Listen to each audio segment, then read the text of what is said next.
to you, chump. What the hell? No! In the face! In the face! Where were you? Photographing squirrels? You're fired. Chief, the planetarium party. Oh, right. You're unfired. I need you. Come here. You don't have any friends. Nobody likes you. Not listening. Not listening. I shot him 6 times. I shot him in the heart. This guy, this man, he's not human. You think you can steal from us and just walk away? Yeah.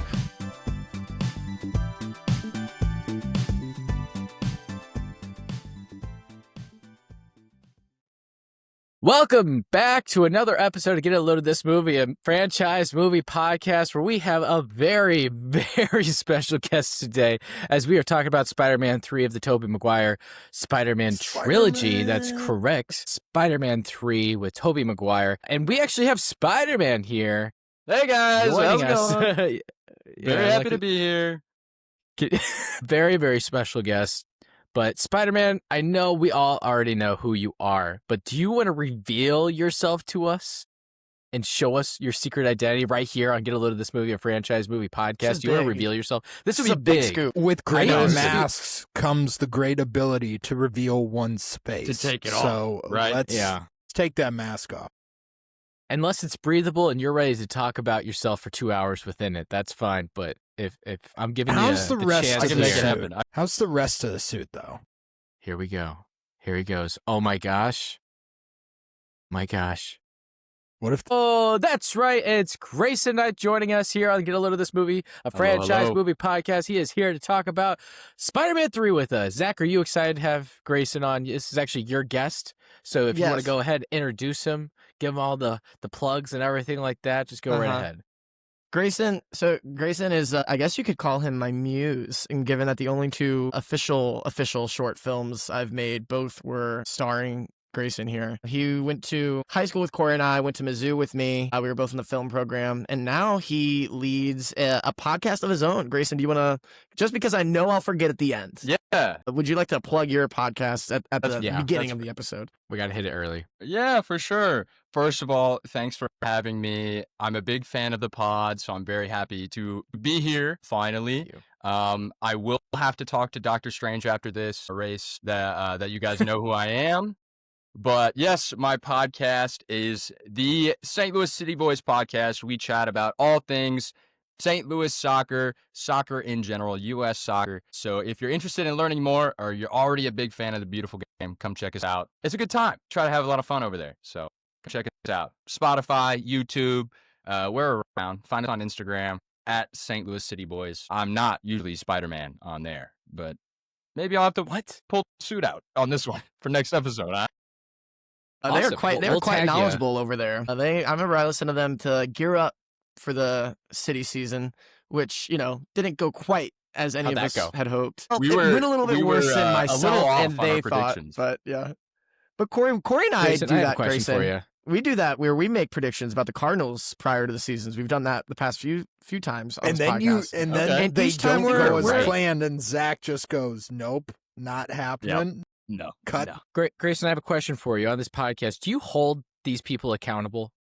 Because I'm tired of the media in St. Louis being soft. In this town, soft. I just want to make sure. Dang. It's pretty soft. They tuck these boys in and give them a cup of milk. I did listen to their Instagram live when, what's his face, Lutz? Was it Lutz who got let go? I did listen to them. When he was let go, I listened to them break it all down for a while. Got some good fresh perspective on that matter. Yeah, we try to stay subjective, but we are city boys. It's kind of hard to. Remove yourself. And that's something. It is something. Well, we'll make sure to tag you in everything that we post. A YouTube channel on Spotify. We'll put you in the description, everything like that, and we'll tag you when we post this episode on Instagram. Do you want to be tagged as Grayson or Spider-Man? Spider-Man works. Yeah, Spider-Man. We'll take you as Spider-Man. That makes the most sense. But without the original further title ado, was Spider-Man's Yard, and then for copyright issues, I had to completely rewrite everything. You said don't bring up the movie because it's not out yet. Well, Spider-Man's You yard did is not say out, that. so I really haven't brought it up yet. Wait till it's an entire franchise and we get to talk about it on the pod. That's what a what I'm sequel would be the other hoping. day. I thought about where the next one could go. I'm Grayson's hoping like home. I'm hoping just like the next one. You know, it could just be a spiritual trilogy. You know, Yeah. Grayson's and then we home, could have and then that- we could do it Grayson's an burned episode. down We get Grayson home, back maybe? on. Grayson Get a little shit. behind the scene. Well, Grayson's without pool. further ado, getting into the purpose of the podcast, we're going to go into the call sheets. Hello. You don't know me, but I know you. I want to play a game. There is only one key to open the device. It's in the stomach of your dead cellmate. You better hurry up. Live or die. Make your choice. We are getting into the call sheet, guys. I have a very special call sheet for you. It is just 5 questions, and you guys are going to text me your answers, so it is trivia. But there is a little bit of a twist, and it will be revealed with the name. And the name of today's call sheet is Get to Know Our Guest. Oh boy! Woo! Sounder. boy. I don't know. We don't have a budget for sounders, Grayson. I apologize. But I asked Grayson 5 superhero-related questions, not tied to Difficult Spider-Man. There is a Spider-Man questions, but it is a superhero-related questions, and he came ready with descriptions or like explanations of his answers. So I'm going to ask you guys. You guys are going to text me the answer, and once we're done, we're going to go through it, and then Grayson's going to explain his answers to you right here on the pod. Are you guys ready? Do you understand the game? No, but let's do it. We do have a bonus if there is a tie, but there's 5 questions, so I'm guessing there will not be. But there are multiple points on each. I love the idea of 5 questions, but there can still be a tie. That's great. Well, I mean, We'll work there's it out. multiple answers. Okay, question number 1. What is Grayson's Mount Rushmore of superheroes? There are no restrictions. What is his Mount Rushmore of superheroes? For every one you get right, you will get a point. So there are 4 possible because it's a Mount Rushmore, and Mount Rushmores have 4 faces on them. So we're looking for Grayson's top 4 superheroes. Okay, I have an answer from Cole. I know there's probably a niche one in there because Grayson's an interesting guy. You know, he's gonna have And one. I have an answer from Zach. We're moving on to question number 2. Question number 2. What is Grayson's favorite superhero movie? So I asked him this. He gave me an honorable mention, and if you get the honorable mention, I will also give you the point. Okay, sick. I'm very happy with that honorable mention. I think, yeah, I like it. I have an answer from Cole. Zach is really taking his time. I'm sending it to Zach telepathically. I was googling what Cole's Grayson's the one that favorite is going to need films are. help in these. Yeah. And I was have an asking answer from Zach. We're ChatGPT. moving on to question number 3.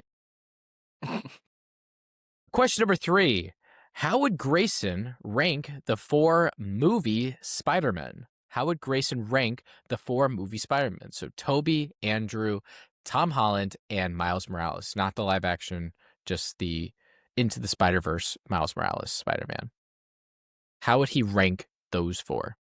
Has there been a live action Miles Morales? No. Well, I was just saying it wasn't live action. That's what I said. I said it's not live action. It's Miles Morales. I'm still waiting for answers from. I got an answer from Cole. They're probably all so wrong, but I don't care. I mean, that was Okay, I have an answer from me. We As are moving on to question number 4. As Wait, co-stars, yeah, our question- director didn't let us talk on set at all. He was very Very demanding. strict. That Strict sounds set. very There was toxic. a yardstick that he used to smack us with when we fucked up a take. I could see him using that on you, Cole. He just made Cole go down the slip and slide 10 Go! more times. I have never seen someone more upset to go down a slip and slide than Cole was during that production. Did you see Gosh. my arm? A lot of times you were Onto- just volunteering to go down. I was like, you don't have to go down. You're like, no, He I'll loves do this. it. It's like, I'm He not loves asking this. you to right now. It's integrity. You got to get the take. You had to get the shot. He's We weren't in getting a take. character, That's what I'm okay? saying. All right, go ahead. On to question number 4. Outside of any of the Tobey Maguire Spider-Man movies, since we will be ranking them at the end of this episode, what is Grayson's favorite Spider-Man movie?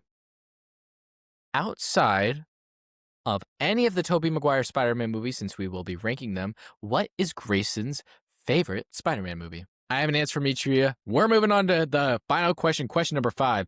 If Grayson could replace one actor from any superhero movie with himself, what movie would he pick? Come on. How do we... I mean, how... Like, I don't just, like, care. what are the odds that one of us is going to get this right? Like, what are the odds? I mean...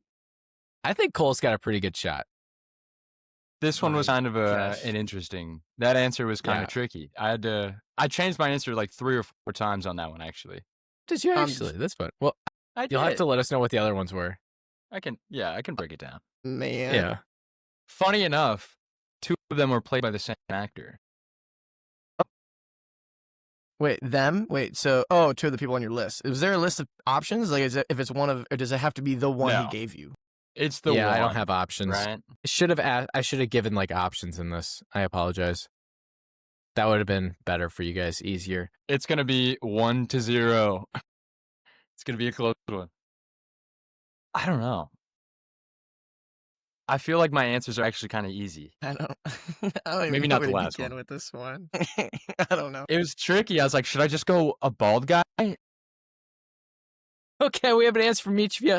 And actually, there is a winner, so we do not need the bonus. But the bonus was who is Grayson's favorite member of Get a Load of This Movie, a movie franchise podcast. So we don't actually have to go through that answer. So we're on to the answers. Here we go with question number 1. I asked Grayson, what is his Mount Rushmore of superheroes with no restrictions? Grayson, what were your answers? And if you want to give your explanation. Okay, yeah, sure. So I tried to go classic. This is a discourse that's been blowing up all over Twitter recently. And I felt some type of way that these 4 were not often the main 4 on the list, but I think it's easy. Number 1, Spider-Man, the GOAT. Inspiring generation after generation of kids to want to get bitten by a spider. That takes a lot. Batman is number 2, classic, OG. This one is one that I often saw miss out on Mount Rushmore. Iron Man. I think Iron Man deserves to be there. And then finally, this is a home run. It's an easy one. It's Superman. 4 for 4. And Cole swept it. Zach was off by 1, so it is 4 points in favor of Cole. What was Zach's incorrect answer? Cap. He put Captain America. It was close. I wish I could have fit Cap in there, but because I'm honestly, I lean more Marvel. But I knew a treasonous socialist like you would not put Captain America. It happens. So Cole takes the lead with the first question, 4 points against Zach's 3. On to question number 2. I asked Grayson, what is his favorite superhero movie? Grayson, you want to go ahead? This one was also extremely difficult. I narrowed it down to about 3 or 4, but I had to pick Iron Man on OG Iron Man as my pick, and my honorable mention would be The Watchmen. I know Zach knows I have a massive love for that movie, even more so the comic book, the graphic novel. Thank you. We use proper terms on this podcast. Neither of you guys got it right. Cole guessed Logan, and Zach guessed The Dark Knight or The Incredibles. Incredibles and Logan were in my top 4, so all good answers. All good answers. I'm surprised you actually got those. So it's still 4-3 in favor of Cole. On to question number 3. I asked Grayson to rank the 4 Spider-Man of the movies. And so that is Tom Holland Spider-Man, Tobey Maguire Spider-Man, Andrew Garfield Spider-Man, and Miles Morales from the Into the Spider-Verse. Grayson, go ahead. I'm going to start with the last place. Interestingly enough, I wrote down 3 for 2 people. So number 4 is Miles Morales. No hate. It's just simply the nostalgia factor for me. And at the beginning, I also realized I was rating them based on their portrayal of Peter Parker. So that was a little that would make it pretty hard for him to turn that around. Then number 3 would go to Andrew Garfield because I think he's a fantastic Spider-Man. He's cool, he's witty, he's quick with it, but not a great Peter. Fair. You know what? Fair. Tobey is my number 2 because I love his portrayal of Peter, not as much in Spider-Man 3. We'll circle back to that later. but he's awkward. He's corny. I love him. Nostalgia factor. And number one, I do have to go with Tom Holland. I do think he's out and out a perfect Peter and a perfect Spider-Man. So, And I really missed that this one. is this is the exact opposite of how I thought you would rank them. Like, I'm not even Interesting. kidding. that up. Pretty I close. fucked that up pretty bad. But Zach, you did put Toby as number 2, so that So that's gives a you a point. point. That's a point. So we're tied up. And now you are all tied up going Needed into the that next question. Question number 4. Yes, question number 4. Outside of Tobey Maguire's Spider-Man movie, what is Grayson's favorite Spider-Man movie? Grayson, go ahead. It is Into the Spider-Verse. And that is a point for each of them. They both guessed We got that it, correctly. Congratulations. So that takes us to the final question. I asked Grayson if he could replace one actor, as an actor himself, if he could replace one actor in a superhero movie, from any superhero movie, what movie would he pick? Grayson, what did you say, and why on earth did you say this? So I was kind of going through it with this one. My first thought was I kind of want to be Deadpool because I'm kind of tired of Ryan Reynolds, and I think I could be fine in that. I don't just wear a mask the whole time. I'm a little bald and weird looking already. No, you're not. Aw. I think I used to be able to play a mean Peter Parker when I was back in high school. But at this point in my acting career, I would love to play a Green Lantern, specifically Hal Jordan. Be awkward if you Man. said John Stewart. John Stewart is the Green Lantern I grew up with. He was my inspiration, but Hal Jordan is my call. Zach, what did you say? Anthony Mackie in Brave New World. And Cole, what did you say? I said Spider-Man. He's got the suit. I miscounted when I was going through this. We do not Cole have got a Green winner. Lantern. That was I know. We did not have a winner. We have a tie. We have another tie, ladies and gentlemen. Grayson, we're going to ask you what your favorite Spider-Man villain is from the Tobey Maguire Spider-Man movies. That's crazy. Grayson, Okay. text me your favorite Spider-Man villain. Spider-Man villain. Zach, this is fun. Aren't you just having fun? Mm. I want to talk about the movie. Part of me Cole wanted to has take already guessed your favorite Spider-Man villain Who before knows? you have even figured out what it is. I know what he'll. I know when he. Zach, is feel free to tough. guess yours. It's Morbius, you no who's doubt. out, Zachy. It has Out of been your said. mind.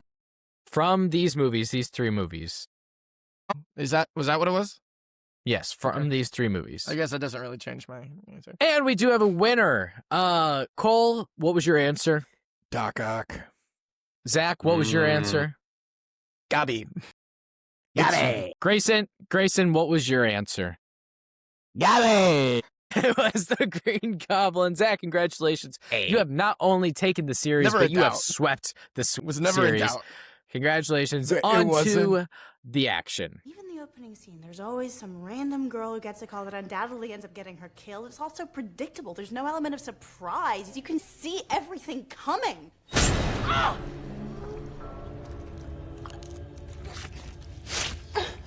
Did that surprise you?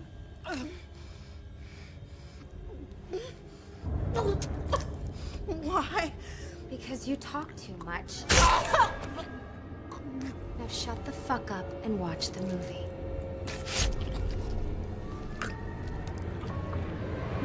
Thank God. Come on, that wasn't that bad. It's you who's out, Gobby. Out of your mind. I should have come up with a bonus. I honestly didn't think you guys would tie that, and I thought I counted correctly, but it's okay. That was a close one. But that was fun. Getting to know our guests a little bit, getting in perspective. The audience has gotten to know us on a superhero level for the past 2 movies and for 2 seasons. So I thought now the audience knows Grayson a little bit, and now we know Grayson a little bit more. So I think that's all good. Cole, why don't you tell us what happened in this movie? Because I forgot.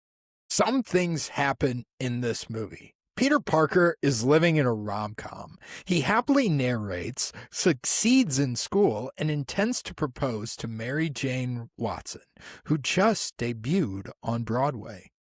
During a date, a meteorite full of ooze lands near and comes home with Peter. Harry Osborn, blaming Peter for his father's death, while still not questioning why he was brought home naked, his father's green goblin tech to attack him. But after a PS2 cutscene fight ends, he gets amnesia. Escaped convict Flint Marco, revealed to be Uncle Ben's killer, falls into a particle accelerator and becomes Sandman. Should have been more careful where he fell. At a festival, Peter kisses Gwen Stacy in public, which, rewatching, wild. Just a wild move. Upsetting Mary Jane. The relationship begins to strain as Mary Jane faces setbacks in her career, and Peter ignores her to hunt Marco. The black symbiote bonds with Peter while he sleeps.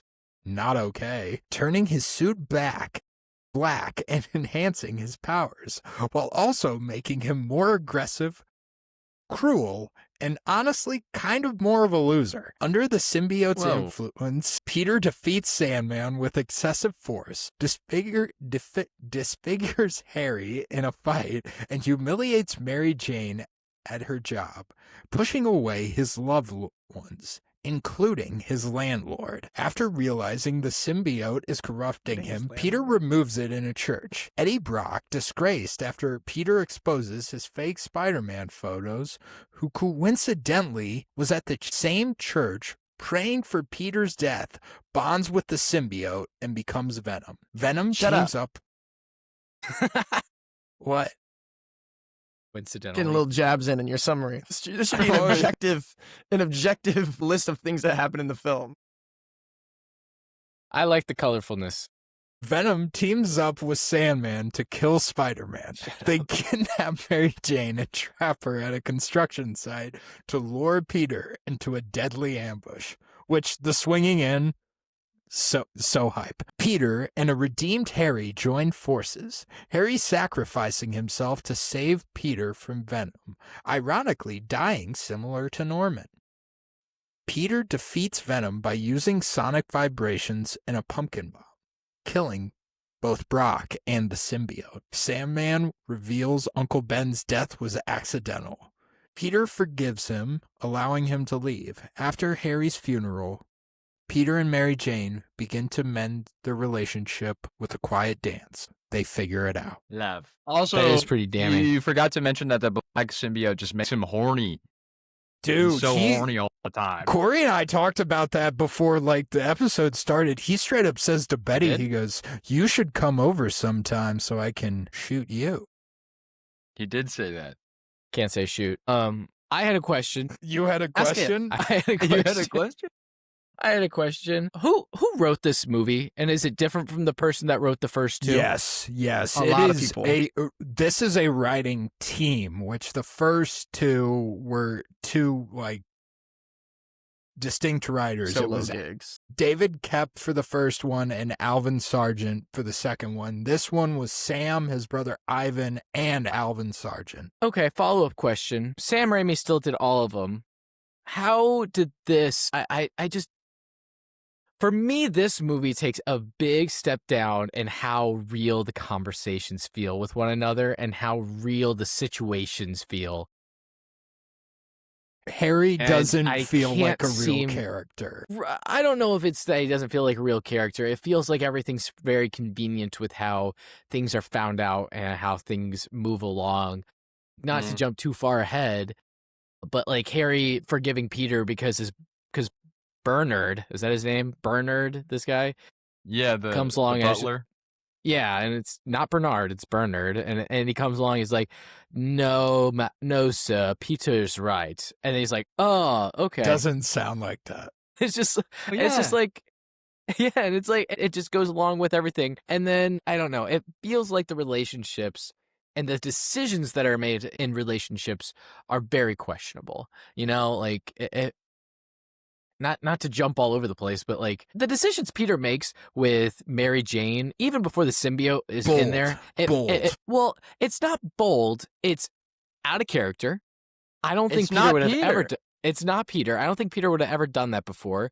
It's out of character, and it's it's clumsy for no reason, no particular reason. You know, she's not like, yes, everyone's saying kiss, kiss, kiss. She is in a relationship at this point. He is about to propose to someone at this point. If it was anyone that was smart, he would have just like swung away, done something cool somewhere else, you know? Give her a hug. Yeah.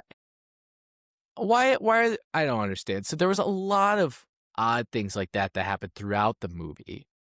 And I don't understand, like, even if you're going from like one writing team to another, I understand how things can drop off, get lost, and not necessarily translate perfectly from one movie to the next. But I feel like there's so much that drops off from the last movie to this one that it feels like it had to have been a problem from like Sam Raimi down, you know, like, because Sam Raimi's looking at all this. He's directing. He's watching it all happen. Hey. I mean, he's guys. Like, Hey, Zach was in his house. You can't say that. Leave him alone. You can't say You know, that. I He was know in his most of house. the media is soft, but we are not soft here. I could let this movie franchise. I'm going to hold people accountable. But it's just so odd. And so I don't really understand what happened. And Cole, Zach, I know you guys are very into like the time period that movies really. Is there any context that I'm missing that may put this more into like light for me? Like, because right now it just seems lazy. Well, yeah, like I feel like sometimes I've asked questions about like when a certain movie came out and you guys give some sort of context or you have a little bit more of an understanding. And so I'm just wondering, is there something I'm missing that would put it more into context? Was there like a big shakeup with like, did they have a writer drop out? Did they have something drop out? Did they have people change? Like there was going to be a different This villain, one did and then have they a just lot pivoted of last minute studio interference. Venom wasn't supposed to be in the movie. The studio Venom was barely in the movie. But he wasn't supposed to be in the movie in general. Like the black symbiote, sorry. The symbiote plot wasn't supposed to be in the movie. The original villain was Vulture, but the character was cut. Vulture and Sandman. I mean, think it Sandman did was always kind of supposed to feel be there. like symbiote was introduced so early, but then just kind of left until the second act. Yeah. It's like, it's here, but just we'll come back to it. MacGuffin. Yeah. But also, like, to that point, like, there's that moment where Peter is talking to his science professor about the symbiote, and they're like, oh, you know, the symbiote, it makes already bad traits enhanced. So I feel like they're like, oh, we should make Peter a little bit of a dickhole, so then later he's extra dickhole, and it makes sense. But it just doesn't fit at the beginning because Peter just feels like he's not Peter. Yeah, it definitely does. It feels like he's all sorts of randomly confident. Yeah. It felt like he was very egotistical. Yeah, and in the past one, he was always like very not shy, but always like quirky and awkward. And in the second one, we talked about this. Like it was kind of charming in the second one, but it wasn't ever like over the top. And it feels like at this one, he's just on his high horse. Like people love me. I don't know what it is. It's awesome though. Yeah, I mean, I think it's easier to meet a character. I think why Tobey Maguire works for me in the first two movies is because he is such a down on his luck dork. Whereas this one, it's like things are going pretty awesome for him from the jump. And I think for that, the dorkiness is still there, but it just comes across the confidence while being dorky is just a weird combo, and it just kind of makes things feel a little out of sorts. Where we like find the character here, he's just not as I'm not as drawn to him with his attitude at the beginning of this movie. And I'm not saying it's bad for a character to have flaws, and I do think it would be a wasted opportunity to find a character like exactly where we left him. But I don't know what the right answer is. I really don't know. Like, I mean, I guess not something that's not quite this far. I mean, you can have him be a flawed boyfriend by like trying to always provide solutions instead of just understanding how she's feeling with Mary Jane. Because that's like she's like, don't give me the high horse shit. So he's trying to be helpful. It's not like he's like completely just tuning her out. He's just not. Yeah. He keeps reframing things into like an action or making it like comparing it to something with him instead of just listening, obviously. So like I could buy that. But yeah, it's just hard to be all in on a guy. I much more prefer the guy who gets fired twice in the first 10 minutes of the second one. Like watching him struggle like that versus his life is great now. And obviously we see him come down from that a little bit, but I think right away that's an immediate slight put off to this movie, I think, compared to the other ones. Go ahead, Cole. So I think it would have worked if he wasn't if he was like I'm in this great spot because I finally learned to balance work and being Spider-Man. And then all this stuff happens, like the whole bringing in Uncle Ben's killer. Like, this is the actual guy who killed Uncle Ben. You throw that in there and throwing him off kilter, like, yeah, life was perfect, now it's not. That would have worked so much better if he was written the same way as he was in the last movie. Like, at the end of the last movie, he's very confident. He's in a lot better place. But he still knows, like, yeah, I'm still a down on my luck. I'm still a down on my luck guy. Things are just going my way right now.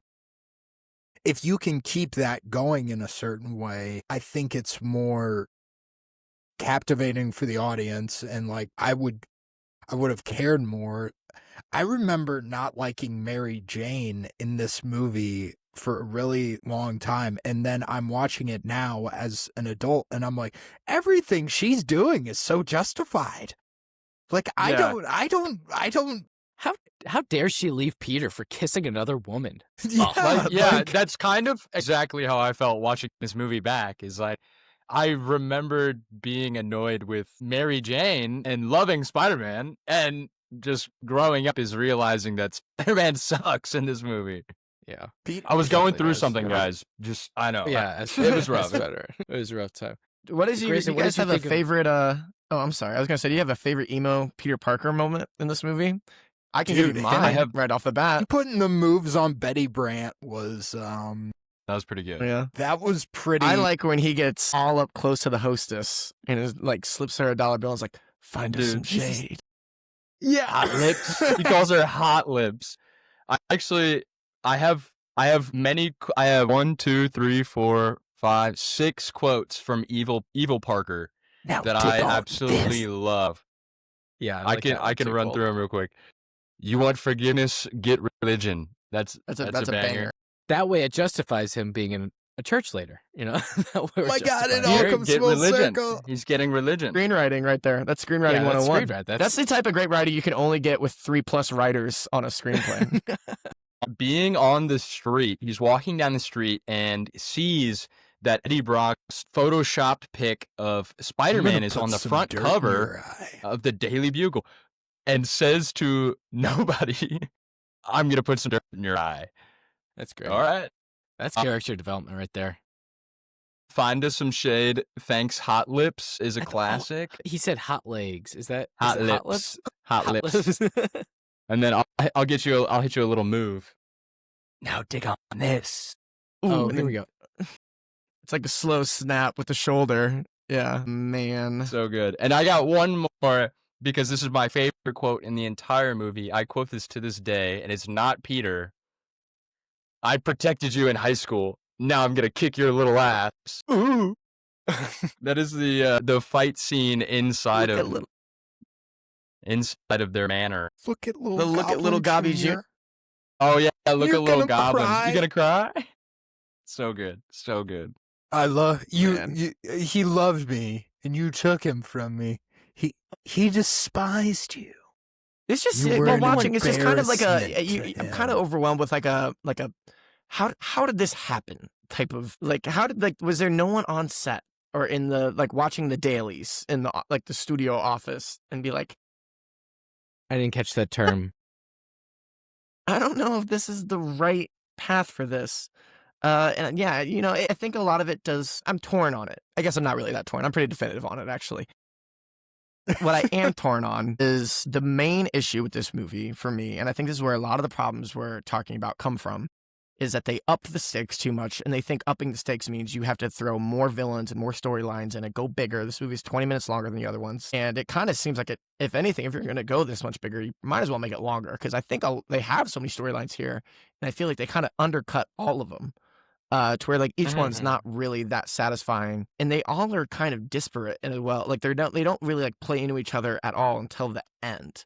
Like so, like that's That's one big issue. Like we're kind of like we'll go in phases. Like the Harry going after Peter thing is the first 20 minutes of the movie, and then we do the Sandman bit, and then we do the Venom symbiote thing where it gets on him thing, and then Harry's amnesia is gone, and then we have literally 20 minutes of Harry trying to ruin his relationship, and then that gets dealt with, and then we're back to him being emo Parker. So good. It's just all that stuff it feels very segmented in a way where it's just not as satisfying. It's not that satisfying through line storytelling from the last two movies, because those movies had one villain each. This movie has 3, 4 if you count emo Parker, which you might as well, because he feels like a whole different person and he gets a lot of time. So and I think this movie is like a prime candidate for like addition by subtraction, in the sense that but it's a weird thing because I think of the three villains, Sandman is probably the best written one of the 3 in this movie, but yet I feel like story-wise, he's the one that could go. And I think there is a better version of this movie where the symbiote doesn't, like Grayson said, doesn't disappear for 45 minutes before it latches onto him in the night.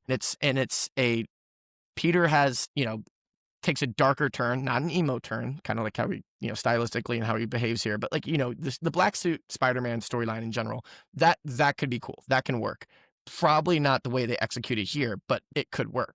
And I think if you pair the symbiote storyline and eventually Venom and maybe the last third with the Harry Goblin storyline, like there is a good movie about going into your darker feelings and your darker instincts and playing into your emotions more Anakin style with the symbiote, and then how that looks on Eddie compared to Peter, while also dealing with the fact that Harry is gunning for revenge on him with his own emotions played out or enhanced to be worse with the goblin, serum, smoke, whatever you want to call it.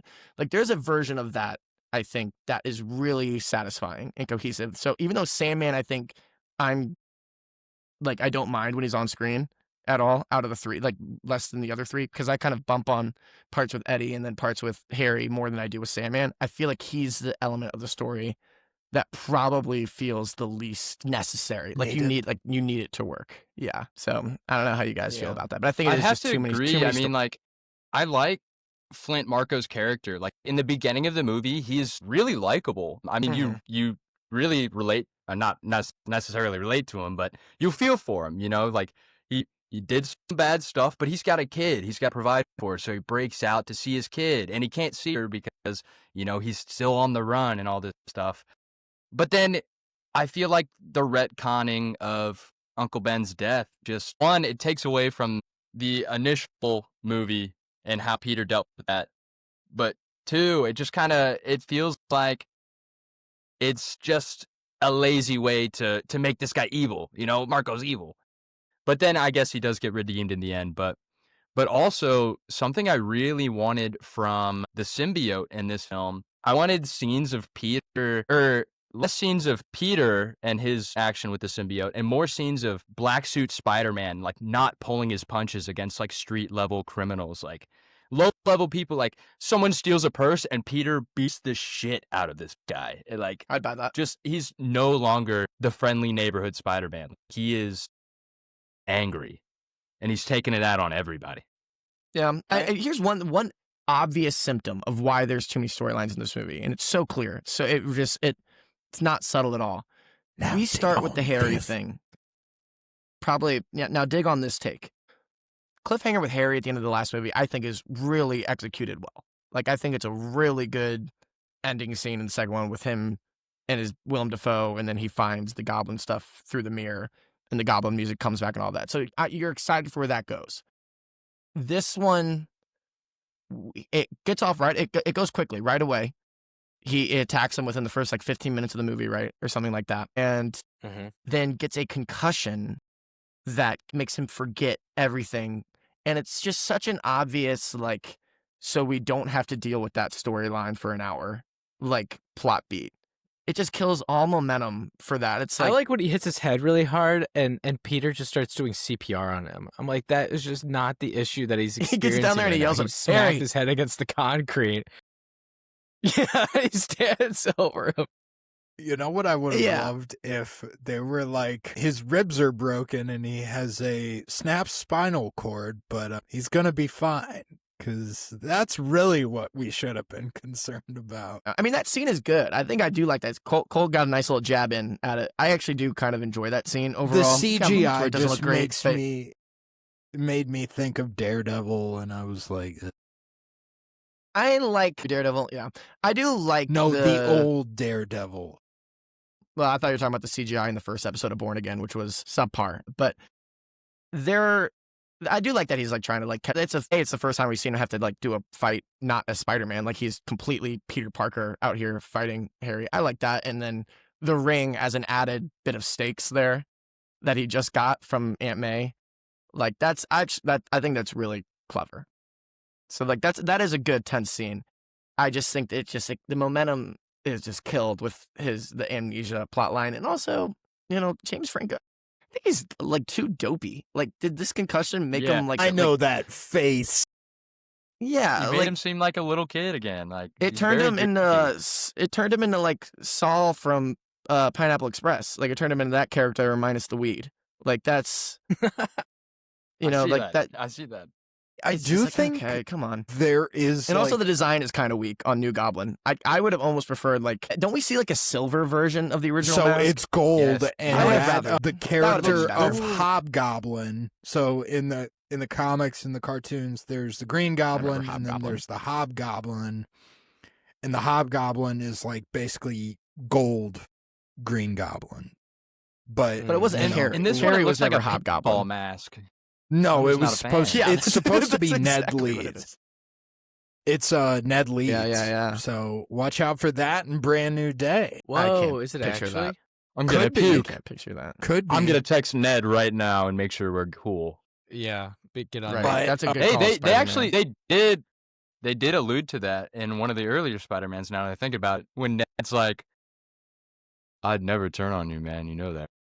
Yeah, That's it's in the new one, right? That was a no way. My That's in the new my one. best also that friend. like moment. that he has like the magic. They're alluding to so different like possible storylines. There's the with him. I great don't know line where they he's go. like, "My best friend he tried the to kill next me one? and then died in my arms. It was heartbreaking." I love Toby. That happens with in Amazing It's Spider-Man heartbreaking. 2 as well. Yeah. Yeah, But yeah, exactly. so I wanted to ask.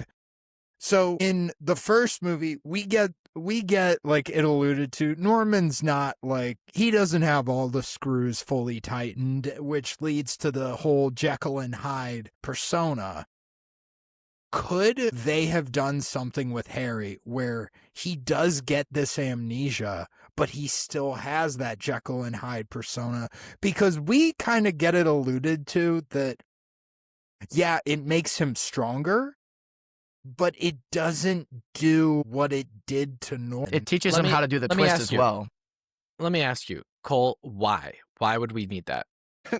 I think if you take out one of the villains to replace it with this kind of conflict that Peter has, you build on this conflict that he still wants to be friends with him, that I think is done very well in the second film, but it's not really done well here. He's like, okay, Harry's not my problem anymore. Shows up at his house once, doesn't see him for the rest of the movie. I just don't think it's necessary to have to revert back to an older villain just because you don't know what to do with this movie, and that's almost what it feels like you would get at with that. Did that work in the first one? Absolutely, it did. Would it have worked in this one if they would have done it right? Maybe. I don't know. But I think it would be more James Franco interesting couldn't do that to like Willem Dafoe have could. Harry be fully bad against, like he hates Spider-Man. He hates Peter. I was going to say Toby, but he hates Peter, and that's just who he is, and he's not hiding it. He's not putting on another face.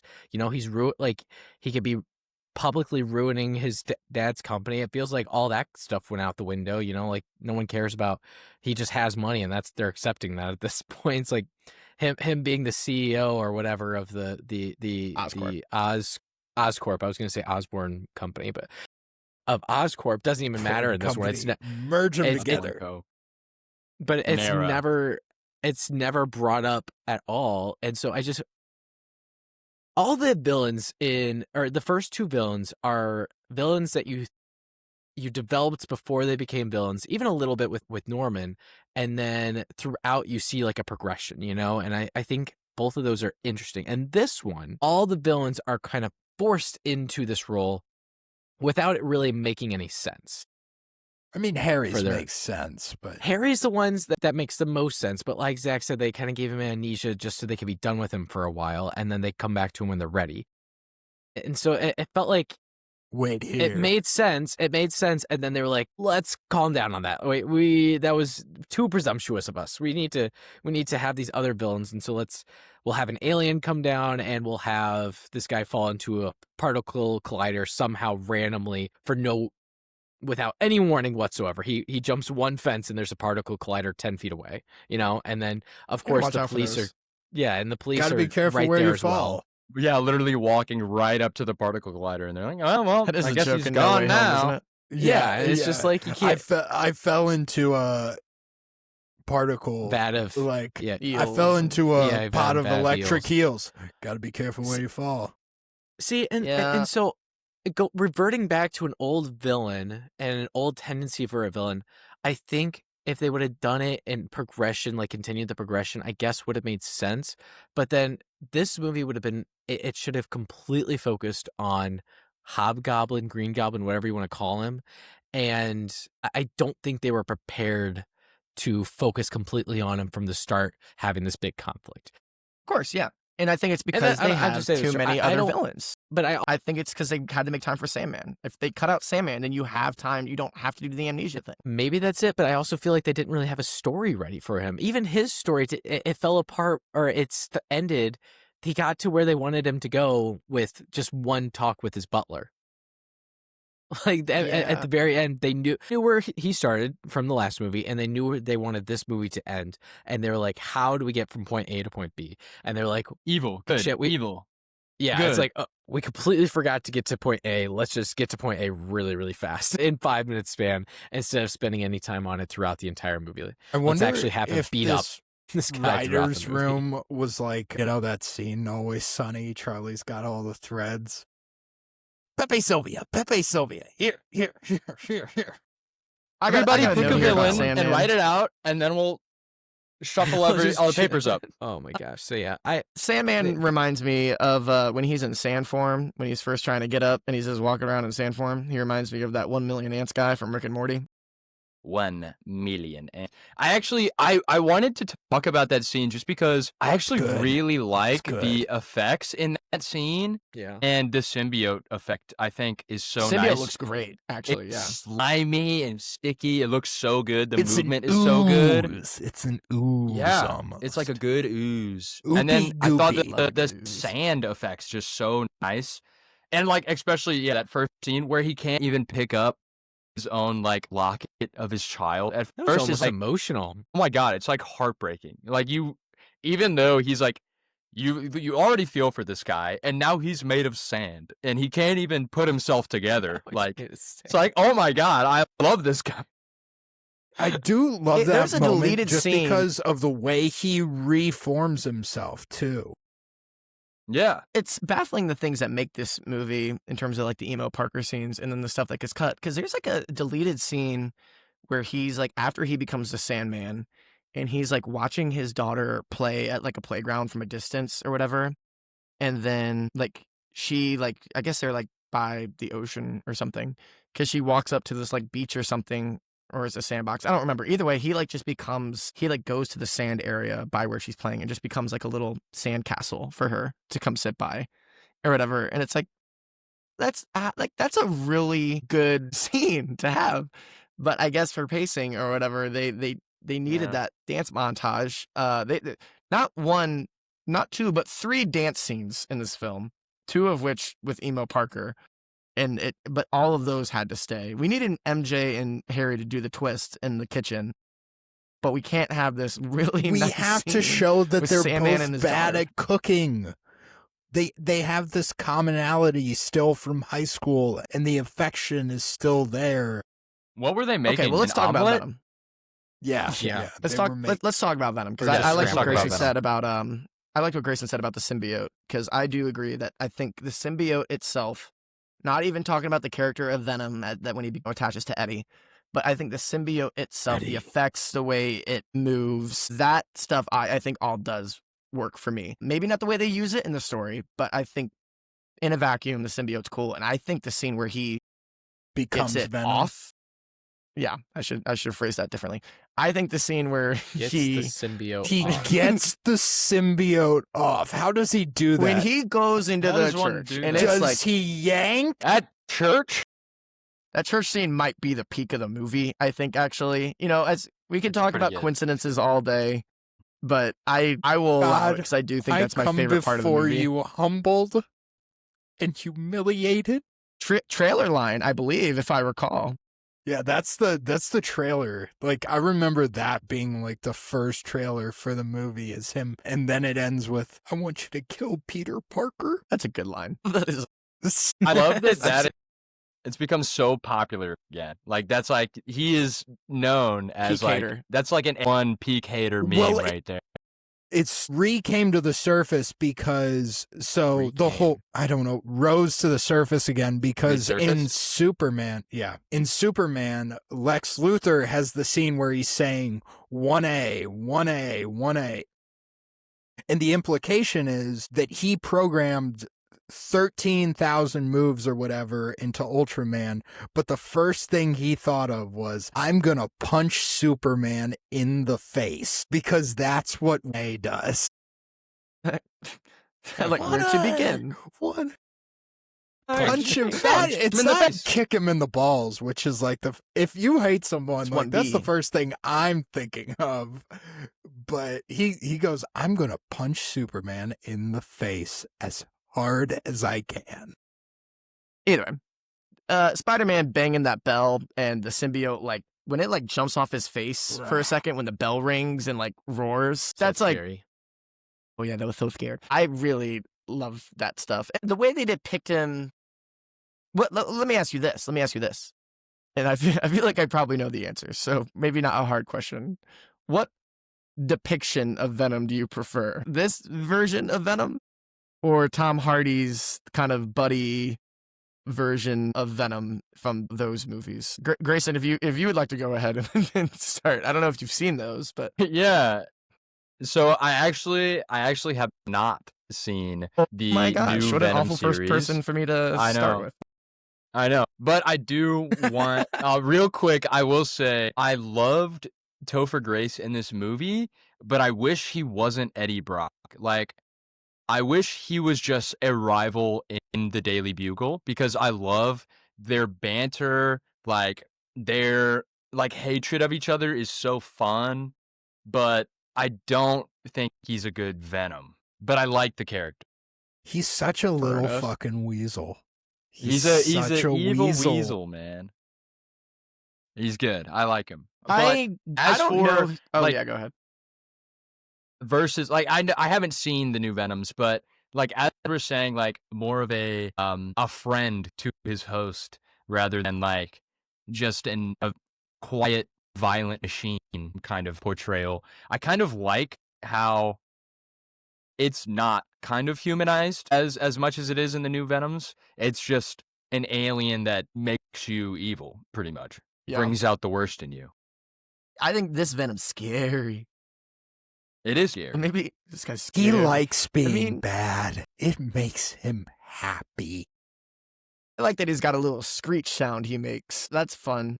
So Makes him a little so animalistic. Zach, Is it normal? Did this Venom? I should have looked this up. I'm crowdsourcing here, so that's my bad. Didn't show prep in this regard. Did Venom historically have the ability to like do his own little web thing? Because he shoots like he makes a symbiote web, and he's swinging around like he's Spider-Man with his little symbiote webs. in all the cartoons I have watched, yes, that is something that Venom is Okay. able to do because it replicates what he was able to do as Spider-Man. And in all other versions where he gets the symbiote, he doesn't have the organic web shooters. They replace his like wrist ones, Mm-hmm. Yeah. basically. Let me ask you this. Let me ask you this question. I'm This looking one you it can up answer. now. Okay. Well, while you do that, these guys can answer this question. Yeah. Would we, now we've seen a Venom storyline twice, but only one of which with Peter Parker. Would you guys want another Peter Parker Venom storyline with Tom Holland in the new series? I think it would work because the way I've seen Venom portrayed in cartoons, which I think it's done very well, which is the symbiote talks to Peter, but it feeds every negative emotion. And at this point in Tom Holland's journey, he is in a very, very dark place. And we have seen him go to a dark place.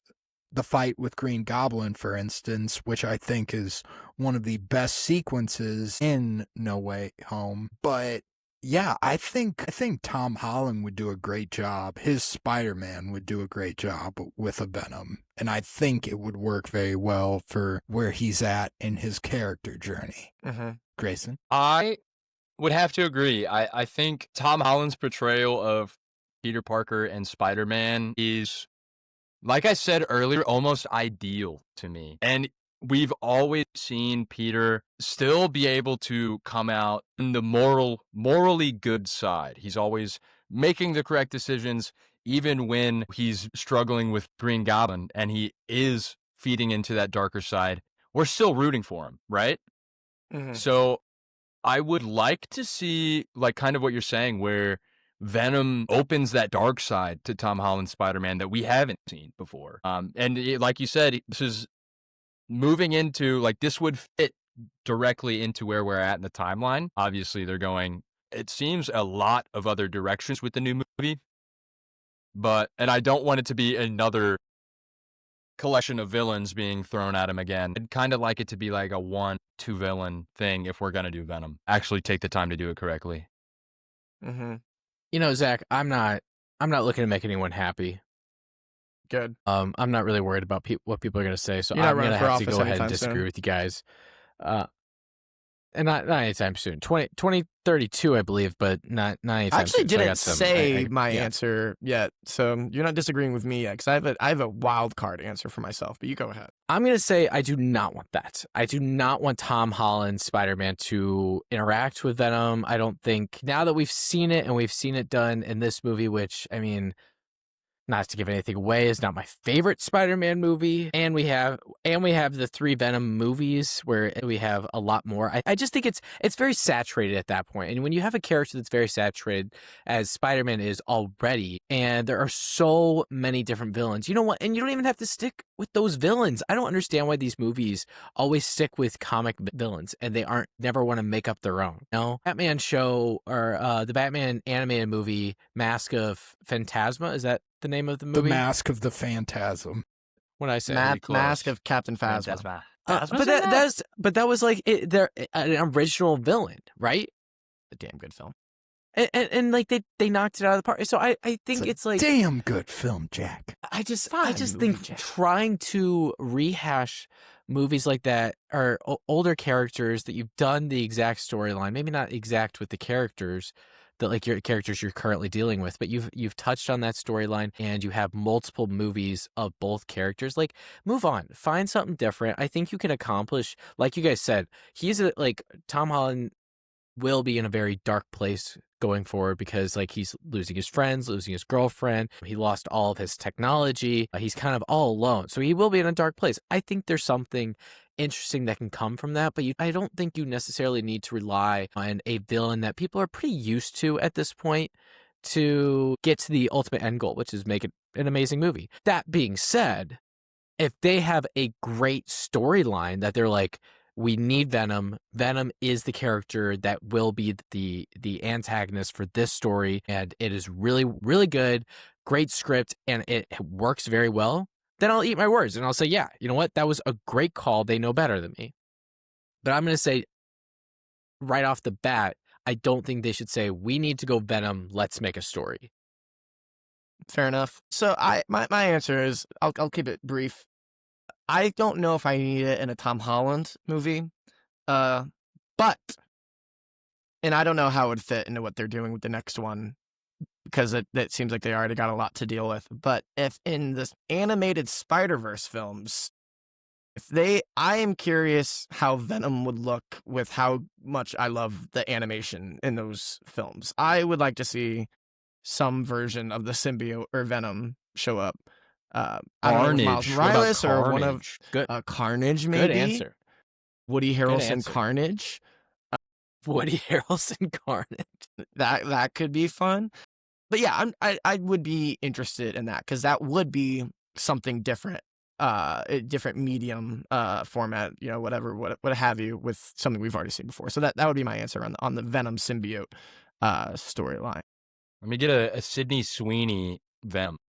Ooh, yeah, she got that literally half second that we see her as Spider-Girl or whatever in Madam Web.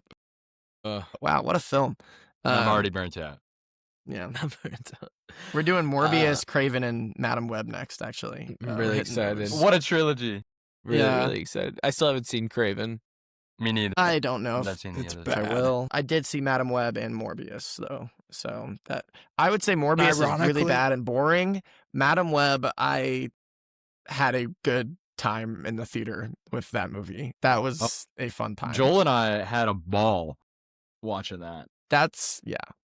Morbius was just kind of boring. Madam I Web don't was have- entertaining, at least. Do you guys What do have any other notes? We kind of ran through it. The rest of mine are all related to writing. So Yeah, kind we of. kind of already touched on that. I don't know if this is this doesn't have to be a big discussion, but this one was not Danny Elfman. They brought in, I believe it's Christopher Young.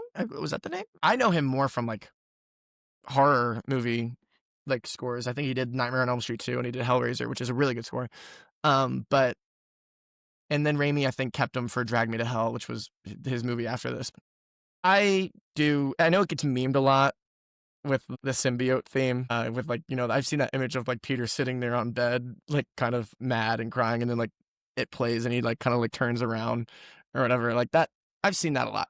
But I think that and the Sandman theme, I think those are strong new things. And while we kind of lose the Elfman theme for a lot of it, the classic theme, like we get it in the beginning, and then even like halfway through the opening credits, we go into new music.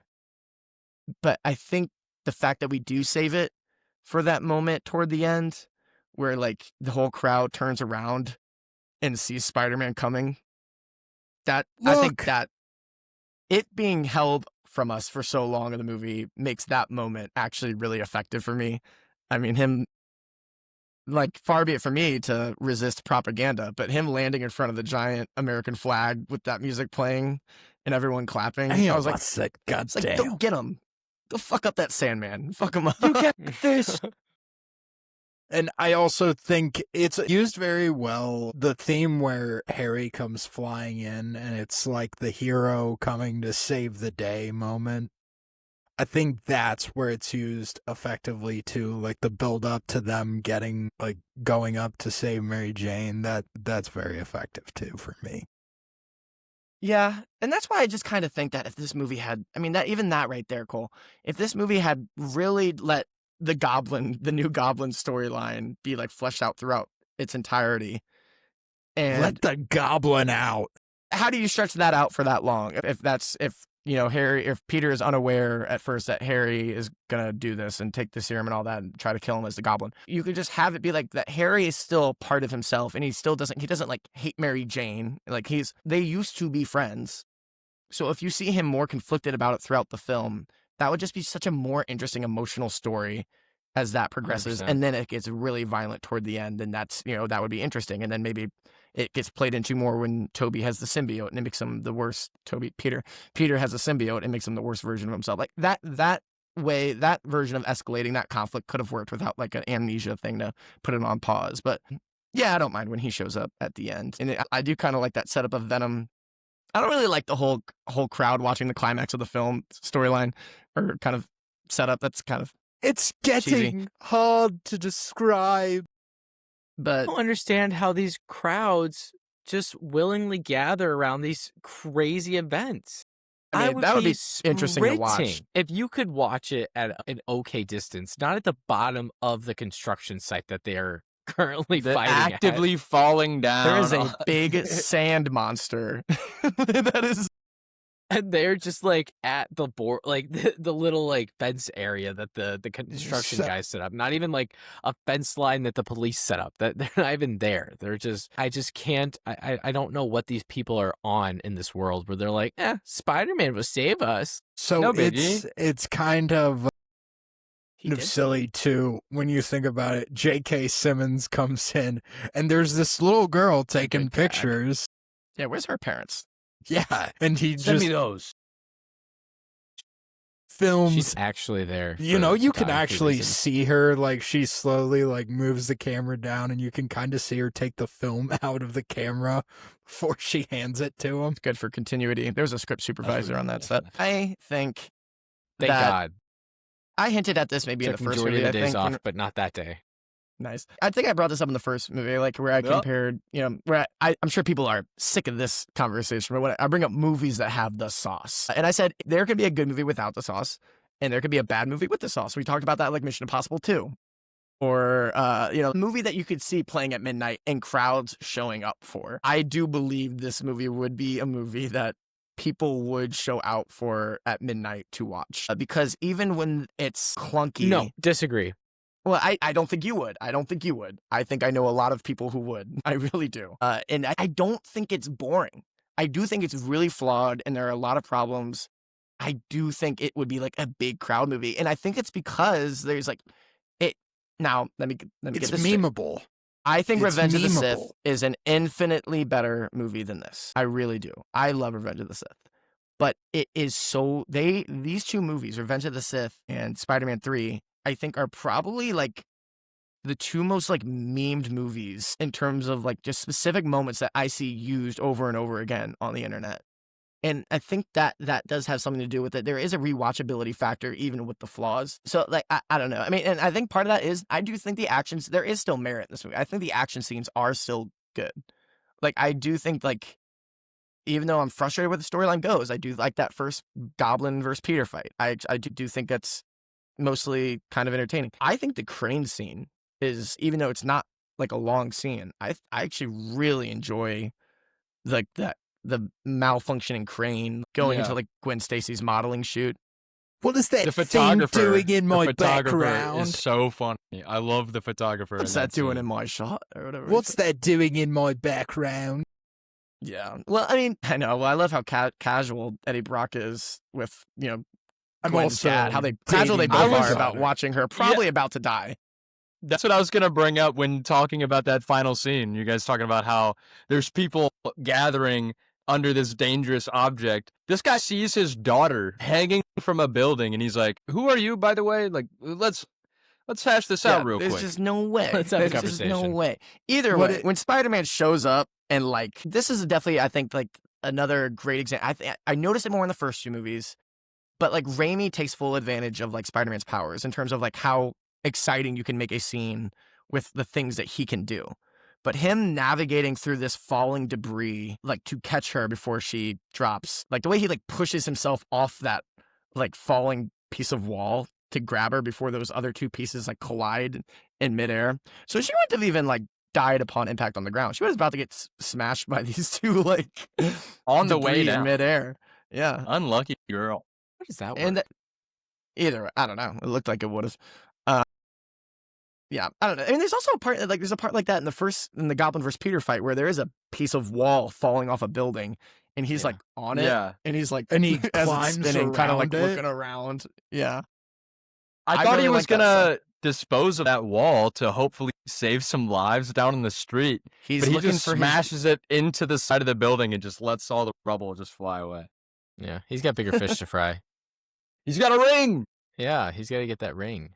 It don't mean a thing So if you ain't got that I ring. do think, long story short, this movie is very flawed, but I don't think it's like a dud, like anywhere close to like Brave New World, where I'm watching it like I am so checked out of anything that like you could not pay me to care about anything happening right now.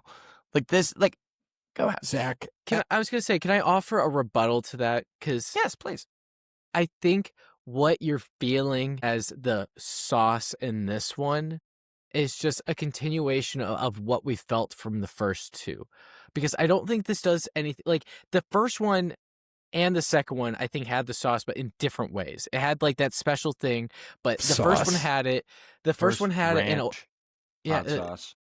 but they like it Little was honey different things mustard that you were like, in there. that's a unique way of doing it that I haven't seen before, and I really like that. That's kind of what I attribute like that special sauce, that it factor that movies have, that like we talk about, that bad movies can have, but good movies can have, or good movies don't necessarily have. I think this is relying on the past versions of what this franchise has done and not necessarily making something on its own. And so do I think it would draw a crowd? Probably, because I think it does take a lot of reliance on those first two. If it was to be re-released in the theater today, would the first Spider-Man movie get a large crowd in the theater? Yes. With the second one, yes. I don't think people would be rushing to the theater to see this one. I think people would still see it because like it's a Tobey Maguire Spider-Man, and at this point it's a nostalgic factor like we talked about originally, Grayson. But I think this one, I don't think you would get that same turnout because it's not reinventing anything. It's not doing anything on its own.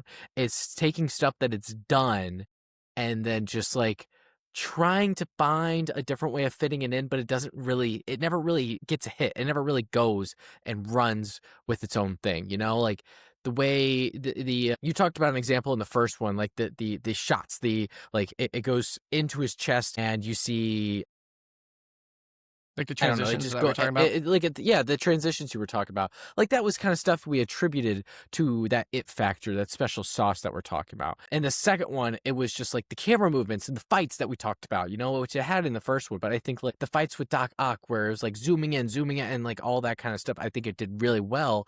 But it built on that stuff in the first one. And this one, like, what is uniquely it? You know? Emo Peter Parker, baby. Yeah. See, but I would consider that that's not like, I can't, if you're joking, then that's fine. But seriously, I don't think that is something that's like special about this movie. Like you're not reinventing a character is not something that's special if you're doing it in a way like this that is just ruining the character's image for you. And you had to ruin it a little bit at the very beginning to make it even make sense in this movie. So Yeah. I just don't think I agree with you that it has its own, but it does have some leftovers from the first two. Yeah, no, I definitely don't. Yeah, I agree with that. That's a fair point. But I think my point was it's just a stylistic enough movie to where you're not really bored while watching it. Like, I don't think I watch something like, oof, like that's an odd choice, but like it is a choice, you know. Sometimes you're watching movies and it's just like it's flat. I don't know if I could call this movie flat. So I guess that was No, like not my flat. point. Yeah. So But it's not elevating anything. I do have another kind of ish topic about they're kind of What's our branching off of favorite that. Spider-Man 3s. Well, like people I talk about how like this movie has a legacy now, like in the way like the people still know this movie. It's got memes and stuff, and it's still in the zeitgeist even now, even if just through memes and all that. And we're kind of approaching a 20th anniversary, so I don't think it's going to stop anytime in the next year or two. I know. So for one thing, it got kind of all these got brought back up again with No Way Home, because spoiler alert, Tobey Maguire and all these villains were in No Way Home, and maybe we'll talk about it in a. I know. Maybe we'll talk about it a bit when we kind of talk in general about Spider-Man films. Separately, now that No Way Home is behind us and Tobey came back for that movie, how would you feel now? How would you feel now if they announced a Tobey Maguire Spider-Man 4 with Sam Raimi? I'd take it. Would you rather I'm have a pretty Tobey Maguire Spider-Man 4 or an Andrew Garfield Amazing Spider-Man 3? Andrew Garfield Amazing Spider-Man 3. Tobey Spider-Man 4. I'm going to have to say Tobey Spider-Man 4. Andrew Garfield. Andrew's Spider-Man 2. He was great in it. Emma Stone was great in it. But guess what? Emma Stone died at the end of the movie, which means she's not going to be in it. Spoiler alert. The movie came out in 2013, right? Fully in. But yeah, I'd take Tobey just because I trust Sam Raimi to make me that is what it is. Fun. Okay, so caveat to Zach's question, it's Sam Raimi and Tobey for Spider-Man 4. Yes. And Mark Webb and Andrew for Amazing Spider-Man. One of these things is not 3. like the other. It's just Does it we wish him the best. We wish Mark Webb the best, but I don't know if he can take a break managing that McDonald's these days to film to direct this movie. The Amazing Spider-Man 3 in the bag, man. Just put it. Yeah. Snack Wraps just came back. They're swamped, man. Yeah, I don't think he can get off, but I guess I would go Tobey Maguire in that sense because I don't really want Mark Webb back. And also, I think if we're getting any, let me think about this. Most other directors with Andrew Garfield, I would take that just because it felt like we didn't really finish his story. It felt like we were in the middle of it. And with Tobey, at least it feels like we got a resolution. It ended in a way that I can take a resolution with that. You know? No, we got an end. He's fighting the rhino in like the big that didn't feel like suit. enough resolution really to me. good It felt like that movie. It felt like this is the big, like a huge bump in the road, and now he's gonna get back to it, and like that's when he's really gonna become the Spider-Man that he needs to be, and that seems like a really cool final chapter to him. That's why I'm siding there, but I also completely understand why you guys are saying Tobey Maguire and Sam Raimi because that will be objectively a better movie. And will I see a Mark Webb, Andrew Garfield, Danny Elfman 3? music? Dude, Anne Hathaway, Black Cat, was supposed to be in Spider-Man 4. So just imagine Anne Hathaway with that silver hair. That'd be pretty cool. She could still do it. Special. John Malkovich, Vulture. Yeah. John Like, Malkovich. Yeah, I would obviously be all in on that. Everything about Spider-Man 4 and what we heard, like what has come out, which was supposed to be the movie, sounds infinitely more interesting than a Mark Webb personal drama about what Peter Parker's going through. That being said, the hint we got of what Peter had been going through in No Way Home, the idea that like at some point he just stopped pulling his punches. That is a Spider-Man movie I would watch. Andrew also had kind of a similar thing he said, right? Like that he also kind of that was him. That's what he's. I got bitter. Yeah. Toby's thing was they didn't reveal anything that actually happened to him after Spider-Man 3. That's why they want to leave that open for Sam Raimi to decide in the fourth one. That's why he just goes, me and MJ, we worked it out. I do think the ending, if there is no Spider-Man 4, besides Tobey reappearing in No Way Home, I do think the ending here actually I think this was a very strong final scene, like with them kind of having a somber and earnest, like, slow dance together. Will they work it out? It's very different from the hype ending of 1 where he's swinging, and then 2 has another swinging thing, but it ends on that shot of Mary Jane kind of looking out ominously. But I do kind of like the quieter ending to this movie. Yeah. So I did appreciate that. So that's one thing I do appreciate. Now, before we move on to the next section, I did want to play a little game. I love game. And by game, I mean, I didn't prepare you guys for this at all, but it shouldn't take you long to think of. Oh, I hate these games. Corey, I'm so scared. Go ahead and rank your 5 villains of the Sam Raimi Spider-Man trilogy. Okay, I can do that. We're going to go Green Goblin as number 1, Alfred Molina as number 2. And then we're going to go Doc Ock, sorry, Cole. And then we're going to go Sandman at number 3, because I do really like Sandman. Then Harry, then the symbiote. Symbiote? Not Eddie. Symbiote. The symbiote. Well, I mean, he's more of the villain than Eddie, because Eddie's just a whiny little boy for the majority of the movie until there's like 30 minutes left. I clocked it. 34 minutes is when Eddie becomes the symbiote. 30 minutes of symbiote time? That honestly kind of sucks for him. I wish he had a longer time for me. Kind of just fly around the city, you know? So that's Grayson, my why don't you go ahead? Grayson, go ahead. And we kind of got a bit, we already know your number 1. Yeah, but, so Goblin's number 1. Gabby! I even love his portrayal in Spider-Man No Way Home. I thought it was so good. So powerful. So good. Poor Peter couldn't send me home to die. Yeah. I mean, you even feel for him in most of that movie. You're like, I like this guy. You know, he's good now. He's he's rehabilitating, but then he becomes even more evil than before. So I will always love him. I do agree that Doc Ock is a stronger villain than the rest of them going after that point. Same thing, very redeemable person, redeemable qualities. He's a friend of Peter. And then he loses it all because of the arms. They take over. And then I'm actually going to go... Gabi. I say Gabi. I'm going to go with Harry. And then Sandman, and then Venom. The reason I picked Harry, I think Harry has potential to be much better of a villain than he actually is in this movie, like we had talked about. I think the pieces were there for him to be such a good villain, but I'm not sure if James Franco is the guy I would have picked to be that guy, honestly. You don't think James Franco can be a villain? He's such a nice guy. It's not that. Just not that villain. Because, He's such a you nice know, guy.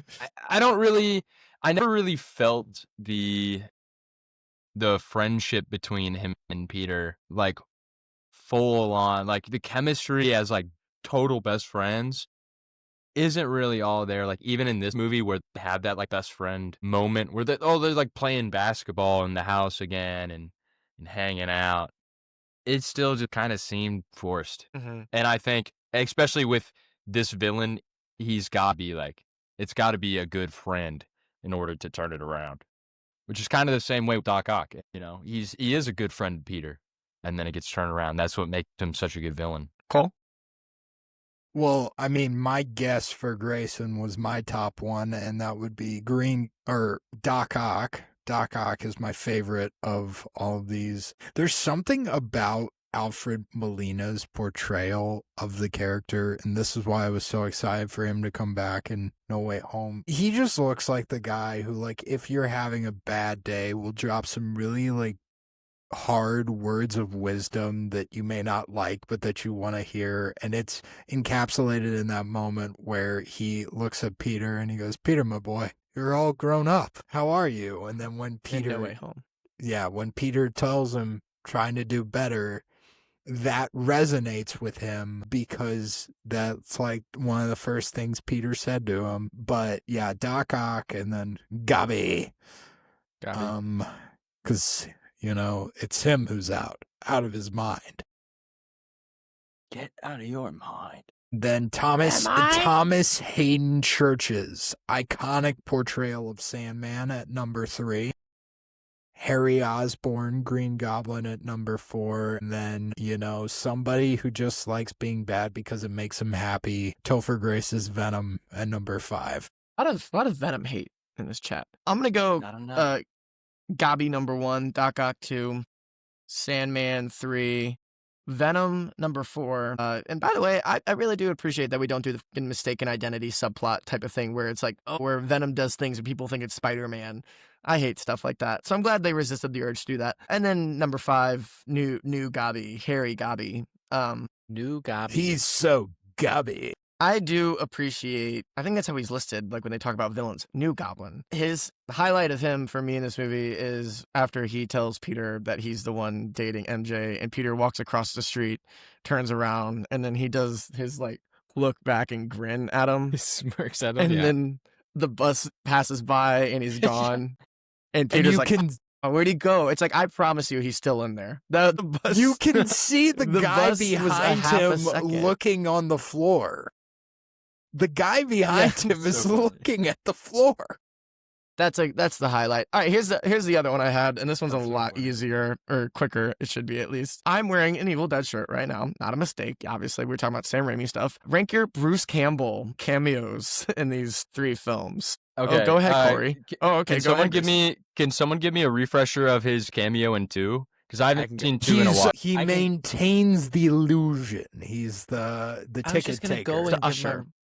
He's the usher. Okay. It's actually very, very hard now that I think about it. I had a clear number 1 in my head, but thinking about it is actually really hard. So these are all really close, but I'm going to go with the ticket taker as number 1.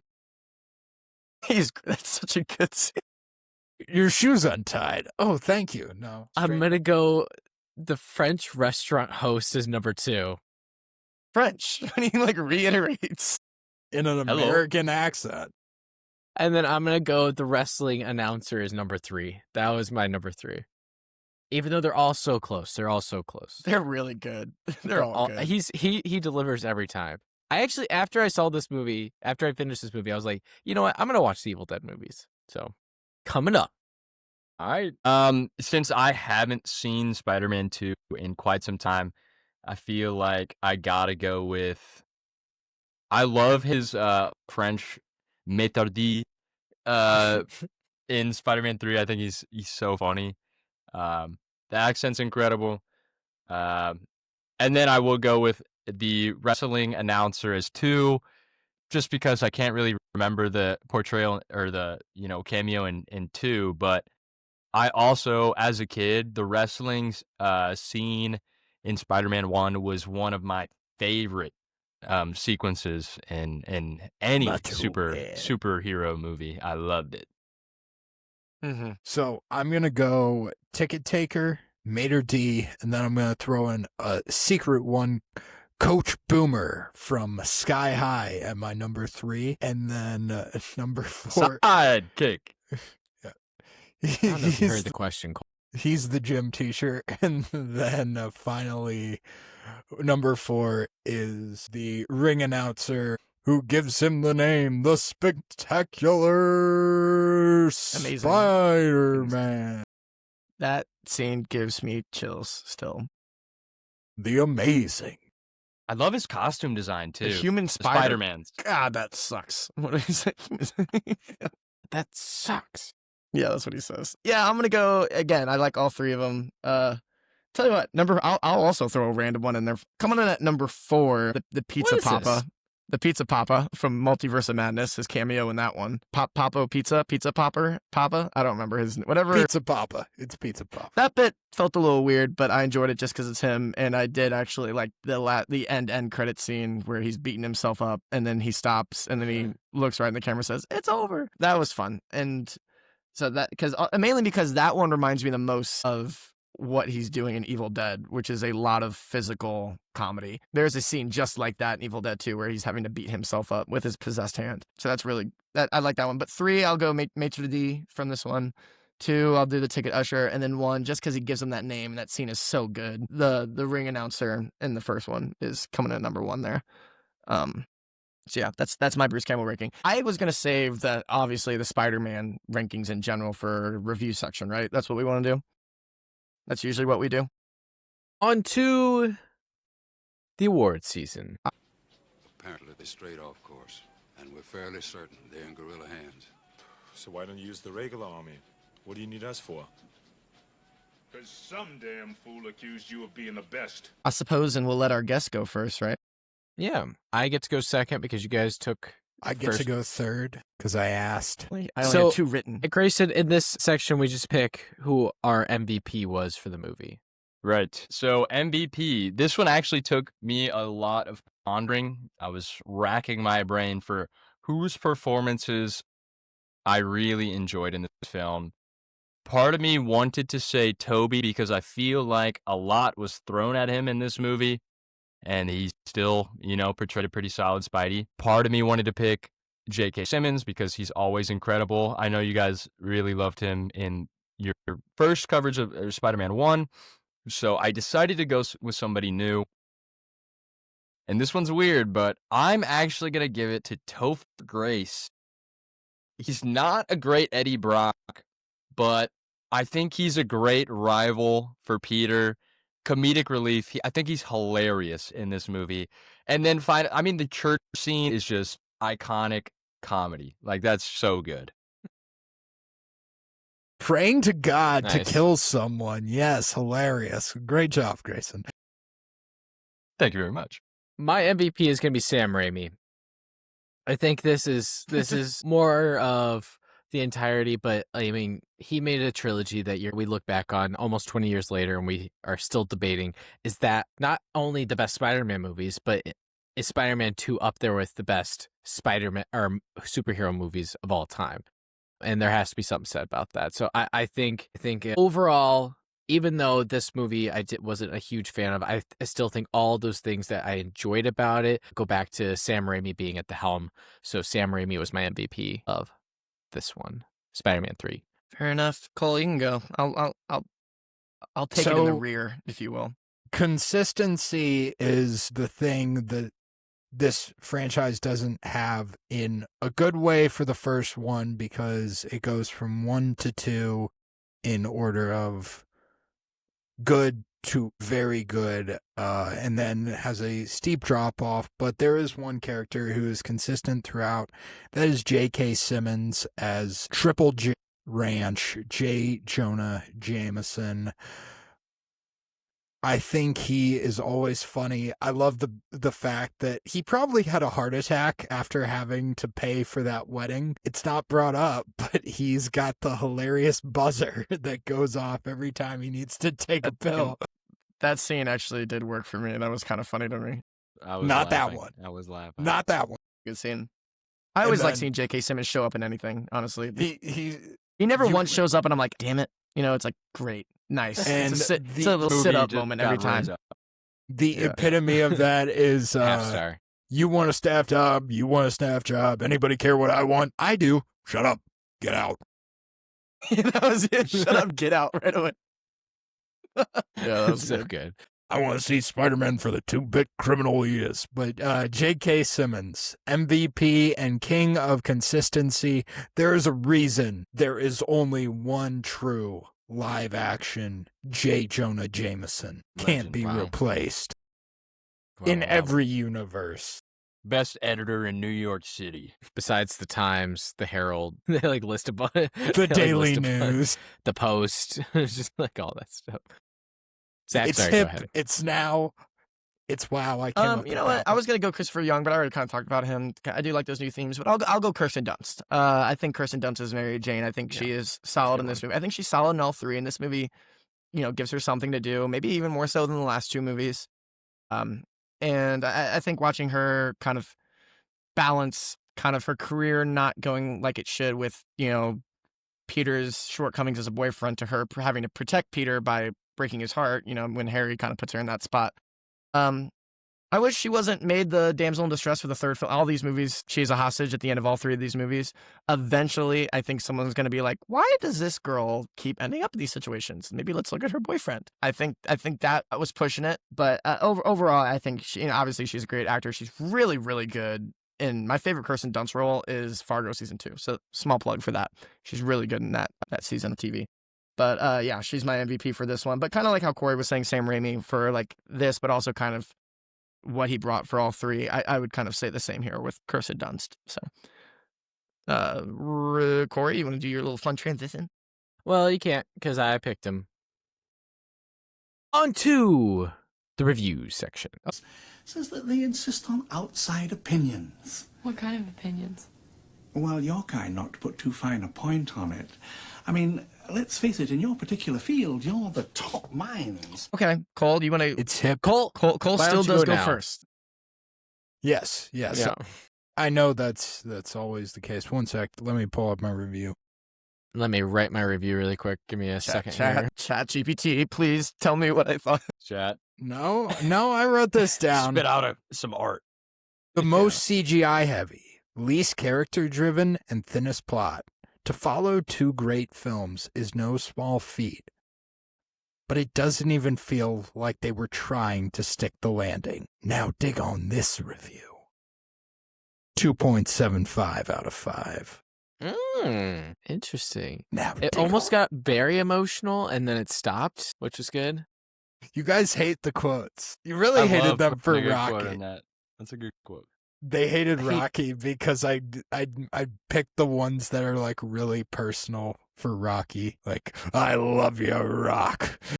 You were talking. It wasn't like you were just quoting it. You were talking to Rocky. You were like, it wasn't like, oh, you were just saying quotes. You were like speaking to Rocky. And it was like, and you know what Rocky would have said in that moment? He would have been like, I love you. We did Creed. You're talking about Creed? Yeah, we were talking about the Creed movies. Okay, Grayson, would you like to go, or do you want one of us to go? I can go. I can knock mine out. Mine's pretty short.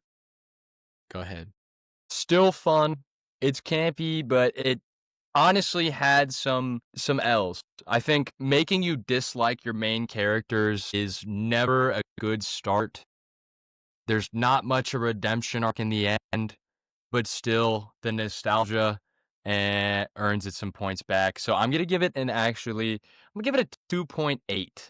Look at this. Yeah. He Very had to close to beat Cole's, Cole so by a little bit. I was surprised that you right on the Price is nose. right at him. Just a little, just slightly. I will say, I used to love this movie so much, and upon this rewatch, I was like, wow, I don't think I liked it as much as I used to, but I still love it. Zach, do you want to go or do you want me to go? You can go. What? You can go. Okay. Time to get down to Spider-Man. Dance, dance, dance your heart out as we ignore any sense of a sensible story and rely solely on previously loved characters and a well-loved world. 2.75 out of 5. No, That's really nothing. fun. Okay, that was Very okay. fun. Thank you. Thank you. The dance. Dance, dance, dance. They do a lot of dancing. Too much. I would argue. You could argue maybe. that. You could argue that. Yeah. I'll hear you out on that. All right. I don't know if this is going to work because I don't know if my phone will be loud enough for this to work, but I'm going to let a moment from the movie be my review for this one. So let's see if she said it better than I could, I think. It's hard to believe what's happening. The brutality of it. I don't know how we can take any more. This could be a tragic day. Okay.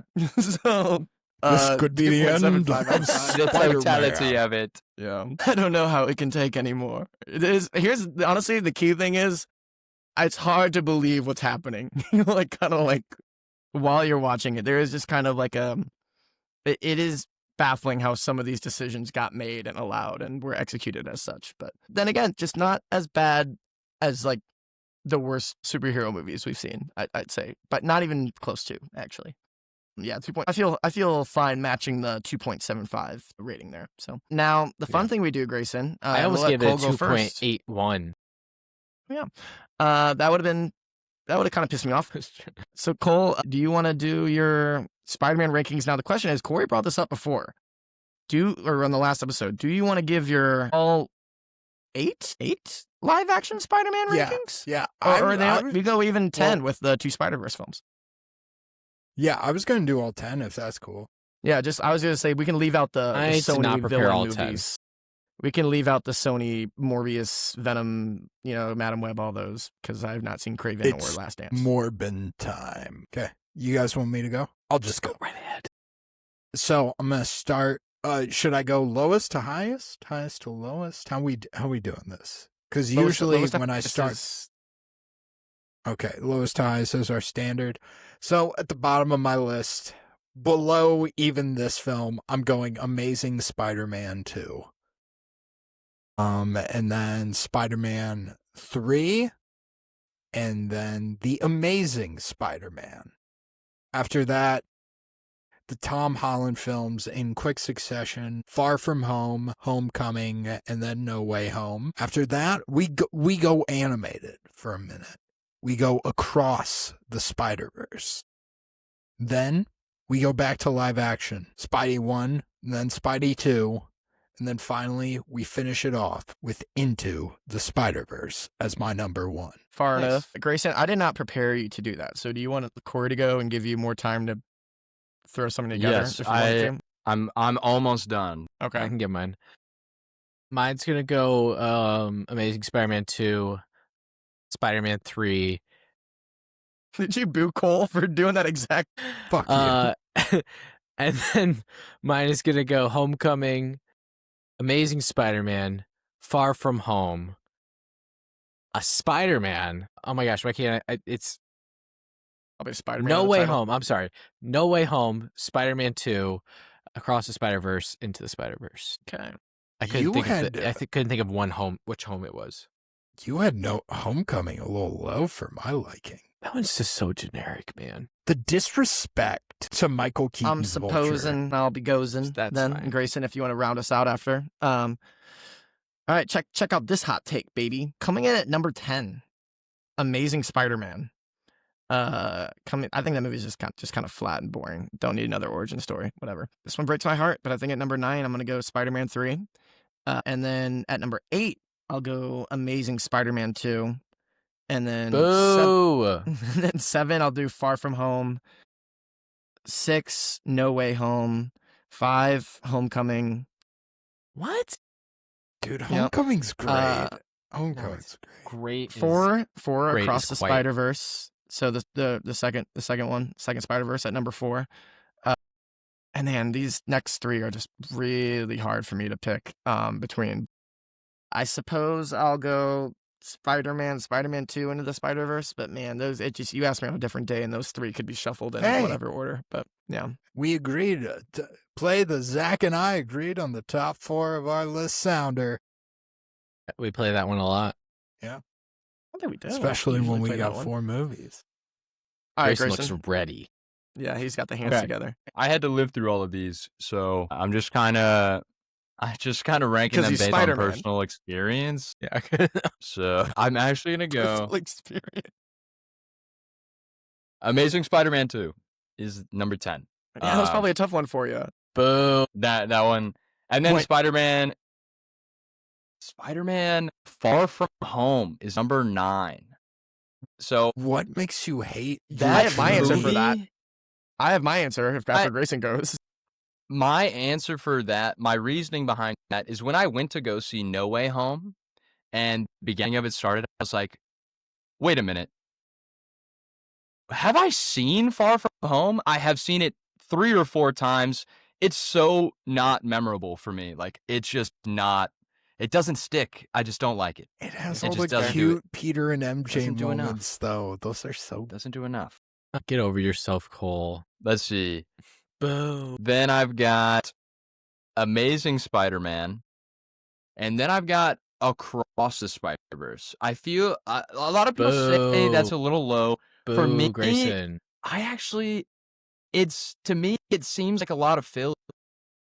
Boo. I don't Boo, like- Grayson. I feel Boo. like the design in Into the Spider-Verse, there's so much beauty in that film, and the beginning of Across the Spider-Verse is like just a character with a color in the background. Like there's no like detail. Like where's the intention? Like I don't know. I just don't like it. And then I've got Homecoming.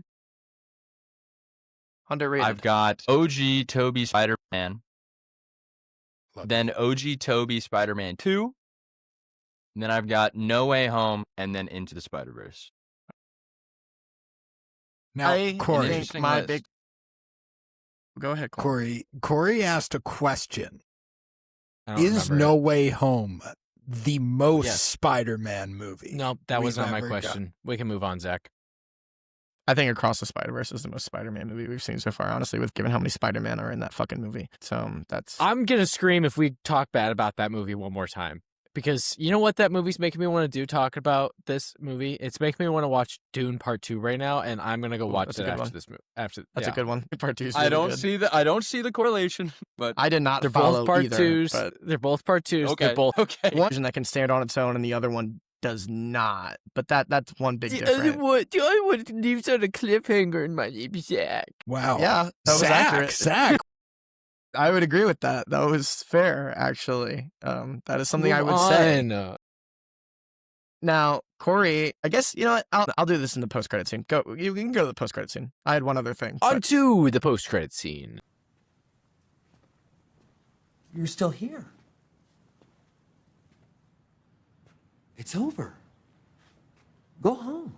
And now, before Spider-Man 3, I did watch Darkman, which is Liam Yes. Neeson, and probably the most similar to this movie out of all of them. I watched the trailer for that this morning, and I was intrigued. It It's looks wild. fun. Yeah, it's a lot of fun. That is the most similar to these movies, given that it is it's pretty much an original superhero movie. Like it's not based off like a comic book, like it's an original character, but plays like a comic book movie. So that in itself makes it really unique. But that is just kind of like prime Sam Raimi coming. That's right after Evil Dead 2, and I think I would have to assume that played a big role in him getting this job for all these Spider-Man movies because it is the most similar. But Liam Neeson is a lot of fun in that movie, and it's kind of fun watching him in kind of a zany, over-the-top role. And then Frances McDormand's like the woman lead in that movie, and I associate her with pretty serious drama. It's so called seeing a her in movie love like that- interest. Sure, but I didn't want to strip her identity as a woman away from her. But yeah, I didn't want to reduce her to just being a romantic object for our protagonist. But if that's how you want to do it, that's fine. Wow, Cole. Wow.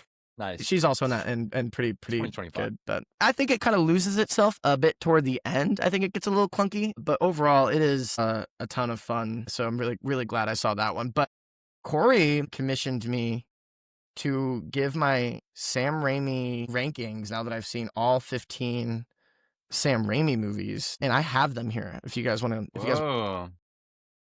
Okay. Wait, did you Yeah, do your let's dive rewatch into it. of his all-time sports drama For Love of the Game? I did rewatch For Love of the Game. I did. It took me about 3 sittings, but I got through it.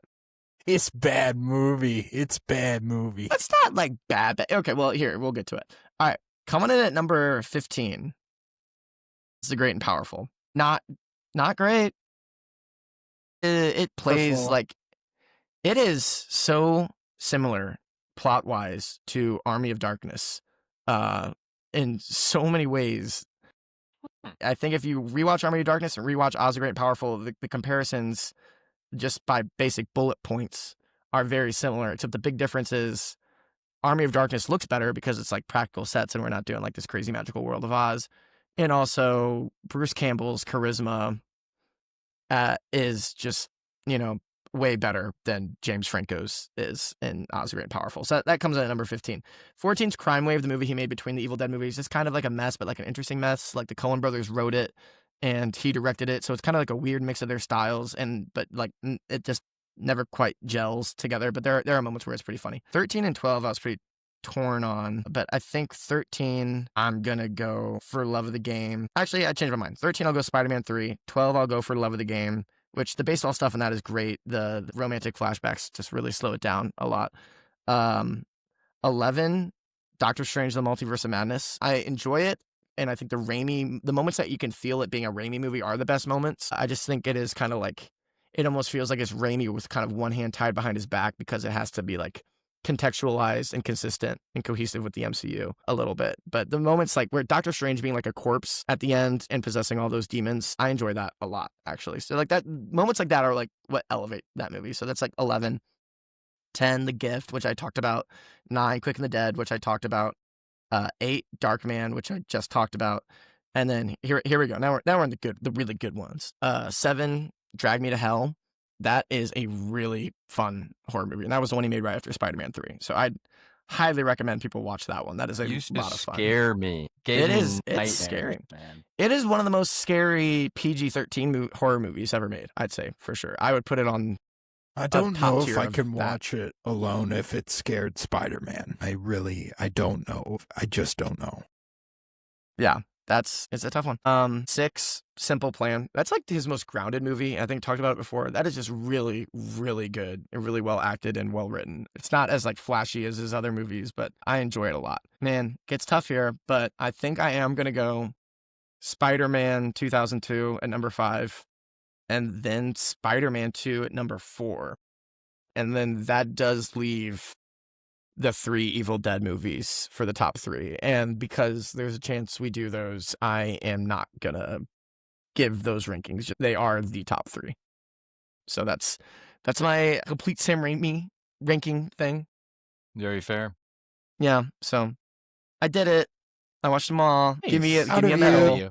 We're proud of you here. Do you feel like a different person afterwards? I was pretty much Did the you learn person anything? I was going in. Spookier person. After. I guess it would make me a bit spookier, wouldn't it? If a guy walked up to you at a party and said, "By the way, I watched all 15 Sam Raimi movies," you'd probably be a little spooked out. Yeah. That's probably Imagine the fair if you reaction. could have said that to him while you were at his house. I By would the way, probably sir, have not have I've said seen them that. all. I probably would have picked the most niche one I could and compliment. I would have talked about Simple Plan probably because he probably doesn't get as many compliments on that one. But that would have. I mean, the fact that this guy made 3 How many directors can you think of that have made two separate, really successful, popular trilogies? All three of each. Like I James don't. Cameron. No. No. That's the neat thing. He didn't. So He stopped after T. Yeah, but if perhaps Corey, I don't know. Yeah, I don't know if there is one. I could, maybe if I had even show prepped myself for that question, I would have thought of one. But I just thought of it now, so I don't know. Spielberg made 4 Indiana Jones. Did he make 3 of anything else? I'm blinking. Can you think? I sold all my I don't stock know. in crowdsourcing, so I don't know. I don't really do that anymore. I went to crowdsourcing camp over the weekend, so I'm really good at it now. If the Hobbit films were like really good, Peter Jackson, you could No. say like they made money, they were successful, but they weren't. I'm gonna say no, but I guess that is the only other one I can think of off the top of my head. Yeah, Let's see. it's a tough one. Either way, it's impressive. That's my point. That's all. Yeah, no, it is. It is. Cole, did you watch anything for the post-credit scene? Just some more Peacemaker. Loving some Peacemaker. You didn't Great, start The Summer I Turned Pretty yet? Corey. Somebody else told me to watch that, and I had to break it to him that I'm just not gonna do that. So I had You to said you were stick- going to watch it last time. I'm sorry, Corey. I'm sorry. Corey, are you a fan? Yeah. Corey's Yeah. the fan. Corey's. I've actually never met a fan. I see the discourse on social media, and I've never met anyone that's actually seen it. Every time an episode This is comes what we look out, like. it's Cardinals for, like, fans. a whole day. Yeah, Cardinals fans, mainly. Grayson, did you watch any other movies this past week besides the Spider-Man movies or a Spider-Man movie? I know you guys talked about this during the Spider-Man 1 episode, but I have seen Weapons twice. I know, we don't have to get super deep into that, but I absolutely love that movie. Big fan. Nice. Big I'm fan. still looking forward to seeing that. I think at this point I might have missed my opportunity. It's a lot of fun. If you watch it again, does it tell you who the weapons are? Weapons Oh, are everywhere. careful. I think it was even better the second time, I'd have to say. Oh, there you go. Did enjoy it on a second watch as well. I think it does play well, even on a second watch. In the theater, it definitely did at least. Nice. I haven't been to the theater in a while, but hopefully I'll get back so I can see that. I've been trying to get a friend of the pod, Jake Thompson, to take me on a date there, but he's also scared of watching it. So it's an uphill battle for both of us. I don't think I've watched anything else besides, I'm on the Peacemaker train with Cole I love and The Summer I Peacemaker. Turned Pretty. But besides that, I've been slacking on the movies. But I'll have more time now. So hopefully I'll be doing that this week. But I don't really have anything else. Anything else that you guys have before we sign off, say goodbye? Thank Grayson so much for joining us. It was really fun. We're gonna have to have you on again at some point. Pleasure. Love. And we don't have to wait until Zach finishes his trilogy to have you on next. We could have you on for any other movie. It's gonna be a And that minute. goes for any other guest that's listening that's been on before. You can always just text us and ask to come on. Mainly Sam does that. Sam texts me a lot. Can I come on Friend this of one? the pod, Ben Hohenstein, has been very selective with what movie he wants to be on for. He never said comes on. he famously he said he would do it for Jurassic Park only, and I just straight up did not reach out when we did it. A friend of the pod, Marie Branicki, also did that too, and I just no. Well, thank you again, Grayson, for joining us. Thank you guys thank you for all having me. of our, of course. Thank you all of our listeners and watchers for being a part of this episode. And until the next time, we're still deciding on what we're going to be doing next. I think we have a pretty good idea, but you'll see the episode drop when it comes. We're getting into the spooky season. I was so about to expect something say. kind of spooky. Yeah, I think that's what we're going to Spooky go with next. guys. Oh, we're looking forward to that. I'll get into the Halloween season, but I don't really have anything else. And until then, just keep watching movies and keep listening to us. Bye. Yay. See ya.